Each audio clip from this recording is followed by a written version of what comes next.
नमस्कार, news India देख रहे हैं आप। मैं हूं आपके साथ पूजा मोहन पांडे। बुलेटिन की शुरुआत करेंगे सीधे छत्तीसगढ़ का रुख करते हुए, जहां गोंडा पहुंचे हैं राहुल गांधी।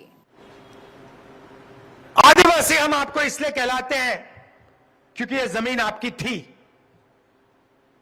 इस जमीन पर, इस जंगल पर, जल पर आपका हक बनता है।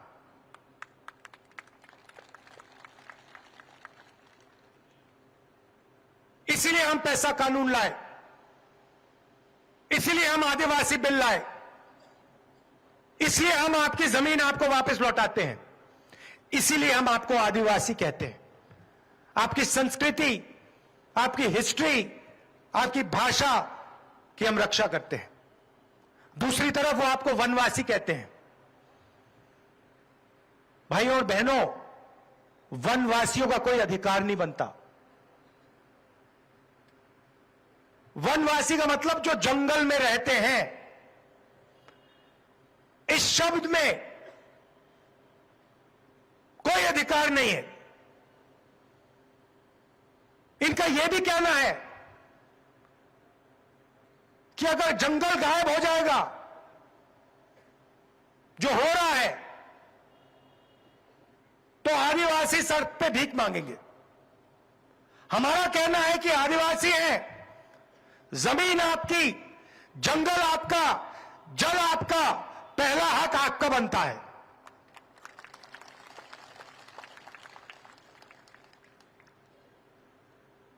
तो इन लोगों का ध्यान से रहिए। यह आपकी जमीन, आपका जल, आपका जंगल आपसे छीनकर अदानी जैसे उद्योगपतियों को देना चाहते हैं।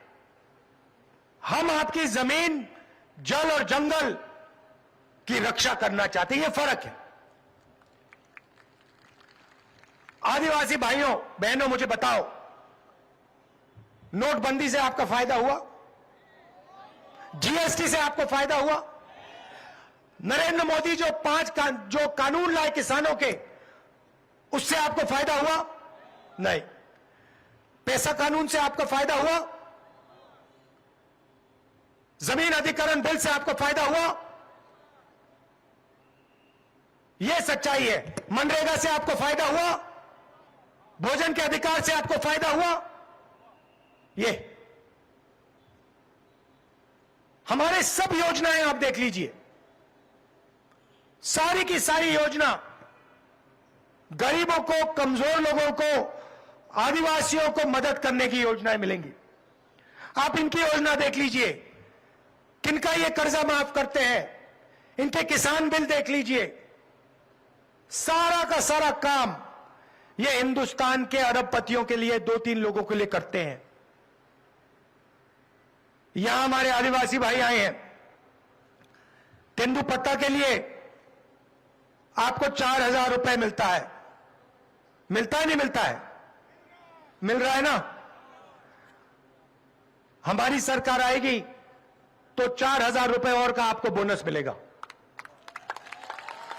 सीधा खाते में, साल के। और जो आपके जंगल में जो उगता है, जिसको फॉरेस्ट प्रोड्यूस कहते हैं, तकरीबन 70 अलग अलग तरीके की चीजें, उसमें आपको 10 रुपए एमएसपी में एक्स्ट्रा मिलेगा।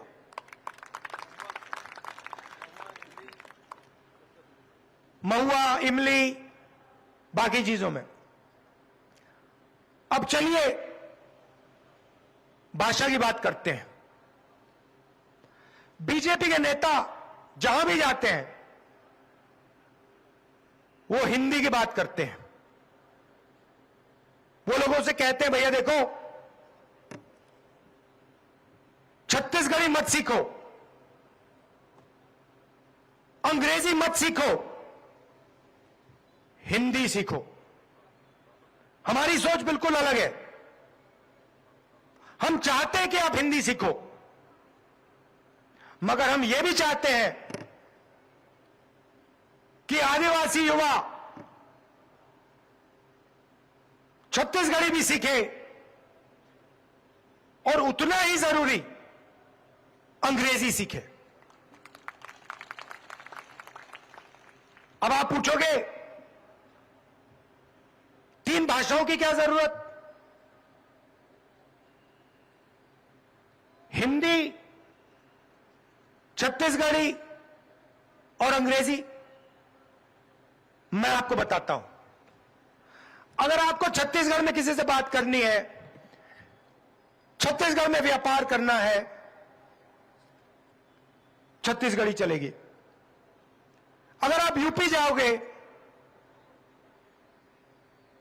बिहार जाओगे, दिल्ली जाओगे,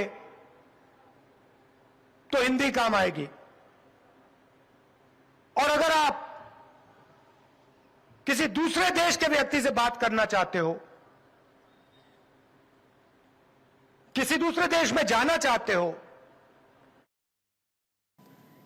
तो चलिए, राहुल गांधी के दौरे पर ज्यादा चर्चा के लिए अनिल पुसदकर जी हमारे साथ में जुड़ गए हैं। एमपी और छत्तीसगढ़ के हेड हैं अनिल जी, मैं आपसे समझना चाहूंगी, राहुल गांधी के इस दौरे को कितना फायदेमंद कांग्रेस के लिए आप देखते हैं आगामी दिनों में? देखिए पूजा, बस्तर की अभी जो है पूरी की पूरी सीटें कांग्रेस के पास है। वहां पर बीजेपी की एक भी सीट नहीं है और बस्तर के लिए ऐसा कहा जाता है, बस्तर जिसके साथ होता है सरकार उसकी होती है। तो पिछले चुनाव में भी कांग्रेस ने बहुत जबरदस्त प्रदर्शन किया था, लेकिन इससे पहले 3 चुनाव जो हुए थे वहां भाजपा ने 12 में से 11 और 10 सीटें जीती थी। तो भाजपा इस बार पूरी ताकत लगा रही है कि बस्तर में उसकी वापसी हो सके। और बस्तर में खासकर जो वनोपज का जो मामला आज राहुल गांधी ने उठाया है कि 4000 जो हम एमएसपी के साथ 4000 बोनस देंगे और 10 रुपए अतिरिक्त प्रति क्विंटल अतिरिक्त जो देंगे एमएसपी पर, तो वो एक प्रकार से आदिवासी वोटरों को साधने की ही कोशिश है। और उसके साथ जो फिर एक बार उन्होंने एक महत्वपूर्ण बात कही कि जल जंगल जमीन आपकी है, आपका अधिकार होना चाहिए। और वो पेशा कानून की बात करे।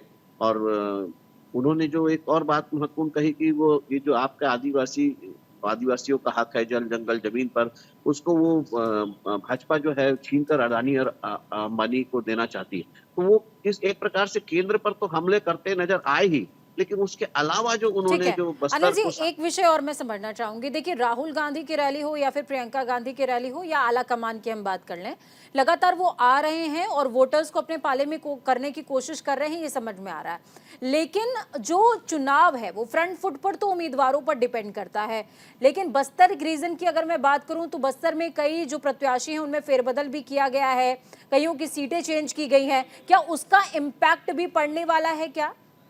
बिल्कुल बिल्कुल। देखिए नारायण जो इनका जो प्रत्याशी था अंतागढ़ में अनूप नाथ, जो पिछली बार पुलिस में रहे, पुलिस अफसर रहे हैं, रिटायर हुए थे, रिटायर होने के बाद उन्होंने चुनाव लड़ा था। और बड़े कद्दावर नेता भाजपा के विक्रम उसेंडी जो अध्यक्ष थे, प्रदेश अध्यक्ष भी रह चुके हैं, उनको उन्होंने हराया था। इस बार उनका टिकट काट दिया गया है। तो वो तो अनूप नाग ने तो सीधा सीधा बगावत कर दी है और वो निर्दलीय के रूप में मैदान में उतर गए हैं। ऐसा ही जो है वहां जैसे महेंद्र कर्मा, स्वर्गीय जो महेंद्र कर्मा थे, नक्सलियों के हाथों में जो झीरम घाटी में शहीद हुए थे, उनकी पत्नी का टिकट काटकर उनके पुत्र को दिया गया। देखिए पत्नी और वो पुत्र का जो आपसी समझौते की बात करके वो जो घर में टिकट दी गई है, लेकिन पत्नी की इमेज और पुत्र की इमेज में बहुत फर्क है। तो बस्तर में कहीं ना कहीं कांग्रेस को तकलीफ हो रही है, इसलिए जो सारा फोकस जो है बस्तर पे है। और राहुल गांधी का भी जो दौरा है वो आज यहाँ, राहुल गांधी ने आज वहाँ एक और बहुत महत्वपूर्ण बात कही है कि वो केजी से पीजी तक सारी शिक्षा जो है छत्तीसगढ़ में मुफ्त कर देंगे। सरकारी जो स्कूलों में, कॉलेजों में केजी से पीजी तक। तो ये भी एक बड़ा दाव है, जो क्योंकि पीएससी घोटाले की यहाँ बात चल रही है, पीएससी से जो है छात्र वर्ग नाराज है, तो उसको भी साधने की कोशिश की गई है। बस्तर आज की डेट में बड़ा फोकस का है। और सबसे बड़ी बात यह है कि पहले चरण का चुनाव जो यही की सीटों पर होना है, तो इसलिए राहुल गांधी का दौरा कह लीजिए, चाहे अमित शाह का दौरा कह लीजिए, एक विषय और मैं आपसे समझना चाहूंगी। बीजेपी और कांग्रेस की अगर कार्यशैली को देखें तो बीजेपी ने जीरो लैंड, जिसको कि बस्तर रीजन की हम बात कर रहे हैं, जगदलपुर रीजन की हम बात कर रहे हैं, इस रीजन पे अभी बीजेपी ने काम करना स्टार्ट किया है, क्योंकि वो समझ चुके हैं कि पिछले कई दशकों से वहां पर उनको सीटें नहीं मिल रहा है, बहुमत नहीं मिल रही। लेकिन कांग्रेस के होल्ड में ये लगातार सीटें हैं। लेकिन अभी जिस तरह की कार्यशैली रही बीते दिनों में, बीते वर्षों में, उसके बाद आप आगामी चुनावों में किस तरीके से देखते हैं? राहुल गांधी का दौरा हो या फिर प्रियंका गांधी का दौरा, दौरे से कितना इंपैक्ट आने वाला है और कार्यशैली से कितना इंपैक्ट आएगा? ये कार्यशैली तो बहुत महत्वपूर्ण होती है भैया, आपका सवाल बिल्कुल वाजिब है। कार्यशैली के बिना सिर्फ दौरों से काम नहीं चलता। दौरा जो है एक जो इमीडिएट जो कह सकते हैं तात्कालिक जो है एक प्रभाव डालता है, एक बिल्कुल। माहौल बनाने में काम आता है, लेकिन जो प्रभाव होता है वो कार्यशैली का होता है। देखिए जब मध्य प्रदेश था, छत्तीसगढ़ मध्य प्रदेश का हिस्सा होता था, तब दिग्विजय सिंह की पहली सरकार के बाद जब वो रिपीट हुई, तो वो छत्तीसगढ़ और खास करके बस्तर के भरोसे में हुई। पूरी पूरी बस्तर की सीटें कांग्रेस को जाती थी। कांग्रेस जो है बस्तर जो है कांग्रेस का बड़ा मजबूत गढ़ था। लेकिन राज्य बनने के बाद दुर्भाग्यजनक परिस्थितियां से जो है कांग्रेस वहां से सफाया हो गया कांग्रेस का।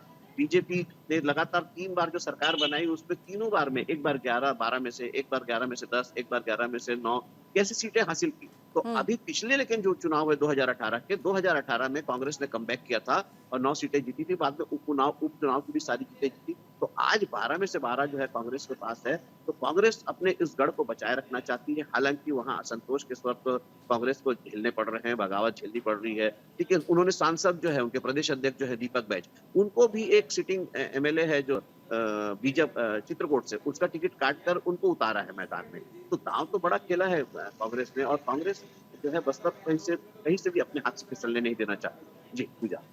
चलिए सर, बहुत शुक्रिया हमारे साथ जुड़ने के लिए, अहम जानकारी साझा करने के लिए। तो अनिल पुसदकर जी जुड़े, जिन्होंने साफ तौर पर बताया कि किस तरीके से कार्यशैली और दौरों दोनों का इक्वल इम्पैक्ट है। हाँ, दौरे इंस्टेंटली वाइब्रेशन तो क्रिएट करते हैं, लेकिन वो वाइब्रेशन देर तक रहे उसके लिए बहुत जरूरी है कि सरकार की कार्यशैली अच्छी होनी चाहिए। खबरों में आगे बढ़ते हैं। 3 दिवसीय मध्य प्रदेश के दौरे पर पहुंचे हुए गृह मंत्री अमित शाह, बड़ी खबर आपको बता रहे हैं, अमित शाह बीजेपी का घोषणा पत्र भी जारी करेंगे। जबलपुर संभाग की संभागीय बैठक में भी शामिल होंगे। नंदलाल शोध स्कूल ग्राउंड में जनसभा का आयोजन भी हो रहा है। जनसभा को संबोधित करेंगे अमित शाह। केंद्रीय गृह मंत्री अमित शाह 28 से 30 अक्टूबर तक मध्य प्रदेश प्रवास पर रहने वाले हैं। बीजेपी की ओर से जारी विज्ञप्ति के हिसाब से शाह 28 अक्टूबर को दोपहर 12:50 पर रानी दुर्गावती चिकित्सालय के पास जबलपुर में शहीद शंकर शाह और रघुनाथ शाह की प्रतिमा पर माल्यार्पण कर चुके हैं। संभागीय कार्यालय में जबलपुर संभाग की संभागीय बैठक को भी संबोधित करेंगे शाह। दोपहर को छिंदवाड़ा जिले के जुन्नार देव के नंदलाल शोध स्कूल ग्राउंड में जनसभा को भी संबोधित करने वाले हैं।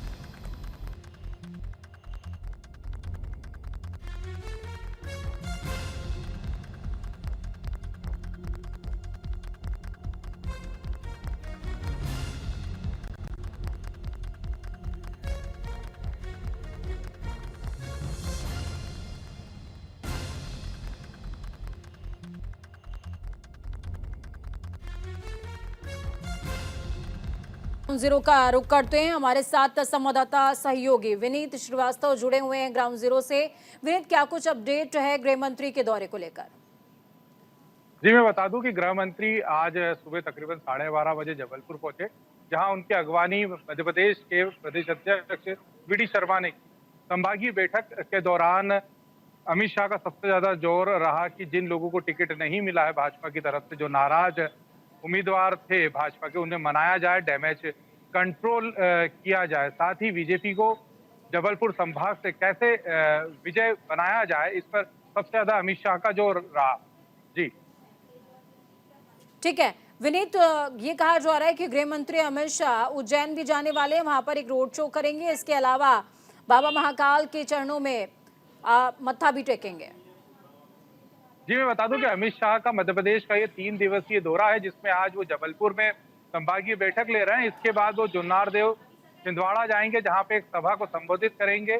छिंदवाड़ा कमलनाथ का गढ़ माना जाता है, जो कि प्रदेश कांग्रेस के अध्यक्ष और पूर्व मुख्यमंत्री भी रहे हैं। तो कहीं ना कहीं बीजेपी अमित शाह के माध्यम से छिंदवाड़ा में कमलनाथ को घेरने की कोशिश कर रही है। इसके बाद 3 दिवसीय दौरे में तकरीबन 5 संभागों का दौरा अमित शाह करेंगे, जिसमें अंतिम उसमें वो उज्जैन जाएंगे। उज्जैन में फ्रीगंज में वो एक सभा को संबोधित भी करेंगे और साथ ही उज्जैन में महाकाल के दर्शन भी करेंगे। जी बिल्कुल, उज्जैन में महाकाल के दर्शन करने वाले हैं गृह मंत्री। इसके अलावा विनीत, कार्यकर्ताओं से भी बातचीत करेंगे गृह मंत्री और संभागवार बातचीत होने वाली है। जी, मैं बता दूं आपको कि अमित शाह जो तकरीबन 3 दिवसीय अपने दौरे में 6 संभागों को कवर करेंगे और 6 ही संभाग में वो कार्यकर्ताओं से मीटिंग करेंगे और जो डैमेज कंट्रोल करने की बात हो रही है वो अमित शाह ही यहाँ से शुरुआत करेंगे। ठीक है। साथ ही जो बीजेपी के कैंडिडेट को कैसे बनाया जाए, इस पर सबसे ज्यादा जोर रहेगा। ठीक है विनीत, आप हमारे साथ बने रहिए क्योंकि आगामी खबर पर आपकी जरूरत होगी। प्रियंका गांधी से जुड़ी एक बड़ी खबर है, हम जानकारी आपको दे रहे हैं। एमपी के दमोह में प्रियंका गांधी ने जनसभा की है। प्रियंका ने बीजेपी पर चुन चुन कर निशाना साधा है। जातिगत जनगणना करो, ये कहा है प्रियंका गांधी ने। कांग्रेस महासचिव प्रियंका गांधी मध्य प्रदेश के दौरे पर हैं, जहां प्रियंका ने दमोह में चुनावी जनसभा को संबोधित किया। प्रियंका ने जातिगत जनगणना कराने को लेकर बीजेपी पर निशाना साधा है। प्रियंका ने कहा, हम कह रहे हैं कि जातिगत जनगणना करो। बिहार में जातिगत जनगणना की गई है, जिसके मुताबिक बिहार में 84% जनता SC, ST और OBC है। लेकिन अगर आप नौकरियों में बड़े बड़े पदों पर देखेंगे तो इन समुदायों का प्रतिनिधित्व क्या है, तो आप पाएंगे कि इनका इतना प्रतिनिधित्व नहीं है। विनीत हमारे साथ लगातार जुड़े हुए हैं इस खबर पर भी ज्यादा बातचीत के लिए। विनीत, तो देखिए प्रियंका गांधी पहुंची हुई है दमोह और लगातार प्रियंका गांधी उस रीजन को टच करने की कोशिश कर रही हैं जहां पर कांग्रेस का होल्ड मजबूत है और यहां से उन्होंने केंद्र सरकार पर एक बार फिर से निशाना साधा है जातिगत जनगणना को लेकर। जी, मैं बता दूं कि अपने 45 मिनट के भाषण में प्रियंका गांधी ने मध्य प्रदेश भारतीय जनता पार्टी की सरकार और केंद्र सरकार पर जोरदार हमला बोला। खास तौर पर शिवराज सिंह को आड़े हाथों, नाम तो नहीं लिया लेकिन आड़े हाथों लिया। दरअसल 220 घोटालों के बारे में प्रियंका गांधी ने यहाँ बोला कि 220 घोटाला तो हमने गिनती की, लेकिन उसके बाद गिनती करना छोड़ दी। वहीं कुपोषण, भूखमरी, रोजगार को लेकर उन्होंने बहुत बड़ा प्रश्न लगाया। बोले पिछले 3 साल की सरकार में सिर्फ 21 लोगों को रोजगार दिया है भाजपा ने। तो कुल मिलाकर प्रियंका गांधी ने अपने 45 मिनट के भाषण में सरकार को जोरदार तरीके से घेरा। सरकार को जोरदार तरीके से घेरती नजर आई है। दमोह पहुंचने का क्या रीजन रहा विनीत, क्योंकि लगातार देखने को मिल रहा है कि जब भी प्रियंका गांधी पहुंचती हैं और जिस सीट पर उनकी रैली होती है या जनसभा होती है उसका इम्पैक्ट कई और जिलों पर भी पड़ता है। जी, मैं बता दूं कि दमोह दरअसल बुंदेलखंड में आता है और बुंदेलखंड की कई सीटों पर पिछली बार भाजपा ने जोरदार वापसी की थी। इसी को देखते हुए मध्य प्रदेश कांग्रेस ने प्रियंका गांधी को दमोह का ये स्थान चुना। मैं आपको बता दूं कि मध्य प्रदेश के अंदर जितने भी उम्मीदवार हैं, अगर उनसे ये पूछा जाए कि वो अपने क्षेत्र में किसकी सभा करवाना चाहेंगे, तो सबसे पहले जो 2 नाम आएंगे वो प्रियंका गांधी और राहुल गांधी का रहेगा। वहीं प्रियंका गांधी कांग्रेस के लिए मध्य प्रदेश में एक होप है, जो कहीं ना कहीं कांग्रेस को बढ़त दिला सकती हैं और बुंदेलखंड की जो सीटें हैं वो कांग्रेस के लिए अहम रहती हैं। बिल्कुल, देखिए इंदिरा गांधी के समय में भी बुंदेलखंड रीजन में कांग्रेस का अच्छा इम्पैक्ट हुआ करता था। अब आज की बात करें तो प्रियंका गांधी के लिए एक बड़ा टास्क हो गया है कि उनके फेस को आगे करते हुए किस तरीके से कांग्रेस दोबारा से वापसी करे। लेकिन उम्मीदवारों के चयन में क्या ये संभावनाएं नजर आ रही हैं विनीत? जी, मैं बता दूं कि अगर मध्य प्रदेश के चुनाव की पटकथा को देखें तो इस बार जो एंटी कंबेंसी है वो आला कमान के प्रति एंटी कंबेंसी नहीं है, लोकल विधायकों के प्रति एंटी कंबेंसी। और भारतीय जनता पार्टी भी इस चीज को भली भांति पहचानती है। इसी चीज को भुनाने के लिए प्रियंका गांधी को अब मैदान में कांग्रेस के द्वारा उतार दिया गया है। आज स्टार जो प्रचारक है उनकी लिस्ट भी कांग्रेस के द्वारा जारी कर दी गई है। स्टार प्रचारकों की लिस्ट में अगर देखें तो मुख्यमंत्री शिवराज सिंह चौहान के साले संजय मसानी का नाम तक कांग्रेस ने स्टार लिस्ट में दिया है। इसके अलावा भी 45 नाम और हैं। तो कुल मिला के कांग्रेस के लिए ये बहुत अच्छी बात जा रही है कि मध्य प्रदेश में जो लोकल विधायक है उनके खिलाफ एंटी कंबेंसी और कहीं ना कहीं कांग्रेस इसको भुनाना चाहती है। ठीक है, एक सवाल मेरा आखिरी आपसे और रहेगा विनीत। देखिए अभी बीते दिनों राजस्थान में थी प्रियंका गांधी, तो वहां पर 2 गारंटीज का जिक्र करके आई हैं। आज राहुल गांधी छत्तीसगढ़ के अंदर हैं, तो वहां भी उन्होंने मौजूदा जो जनता है उसके लिए कई सारी गारंटीज का जिक्र किया है, वादे किए हैं कई सारे। KG से PG तक एजुकेशन का जिक्र किया कि वो भी फ्री होनी चाहिए, छत्तीसगढ़ी भाषा का जिक्र किया और भी कई जिक्र वो करते नजर आए हैं। तो क्या प्रियंका गांधी ने भी अपने भाषण के दौरान मध्य प्रदेश की जनता के लिए कई ऐसी गारंटीज का जिक्र किया है, कुछ वादे किए हैं? जी, जी, जो पूर्व में जो गांधी का दौरा था, उसमें जो बातें उन्होंने की थी वही यहाँ पे रिपीट की। जैसे 500 रुपए में सिलेंडर की बात की है, महिलाओं को 1500 रुपए देने की बात की है, रोजगार की बात की है, नए उद्योगों को लाने की बात की है। तो कहीं ना कहीं गांधी परिवार जो मध्य प्रदेश में गारंटी पहले भी दे चुका है, वही अब की बार भी दी है। चलिए, बहुत शुक्रिया विनीत हमारे साथ जुड़ने के लिए, अहम जानकारी ग्राउंड जीरो से साझा करने के लिए। खबरों में आगे बढ़ते हैं, राजस्थान चुनावों का जिक्र करते हैं, जहां के लिए आम आदमी पार्टी की दूसरी सूची जारी हो चुकी है। आम आदमी पार्टी ने 21 उम्मीदवारों की दूसरी सूची जारी कर दी है। राजस्थान चुनावों के लिए आम आदमी पार्टी ने 21 उम्मीदवारों की दूसरी सूची जारी कर दी है। बड़ी खबर आपको बता रहे हैं, राजस्थान चुनावों के लिए आम आदमी पार्टी भी जान झोंक रही है। देखिए, छत्तीसगढ़ हो, मध्य प्रदेश हो, राजस्थान हो, तेलंगाना या मिजोरम, पांचों ही राज्यों में आम आदमी पार्टी ने अपनी मौजूदगी दर्ज कराने की पुरजोर कोशिश करी है। और सिर्फ कोशिश नहीं करी है, बल्कि उम्मीदवारों की घोषणा तक हो रही है। राजस्थान चुनाव का जिक्र कर रहे हैं, जहां पर आम आदमी पार्टी ने दूसरी सूची अपनी जारी कर दी है। और इस सूची में 21 उम्मीदवारों को तरजीह दी गई है।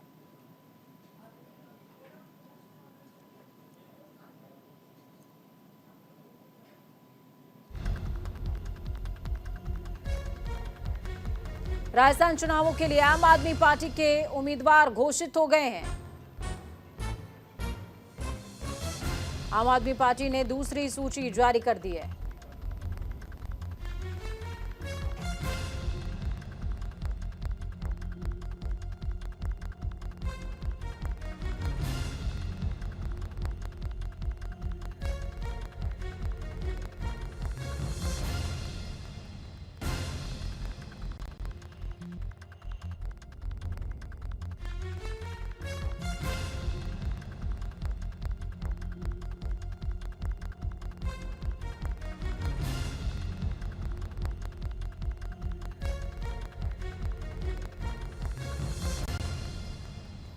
उम्मीदवारों की घोषणा कर दी है। इस बुलेटिन में खबरों का सफर यहीं तक। बुलेटिन के उस पार ताजा अपडेट्स के लिए देखते रहिए न्यूज़ इंडिया, क्योंकि हम है राष्ट्र की आवाज। नमस्कार।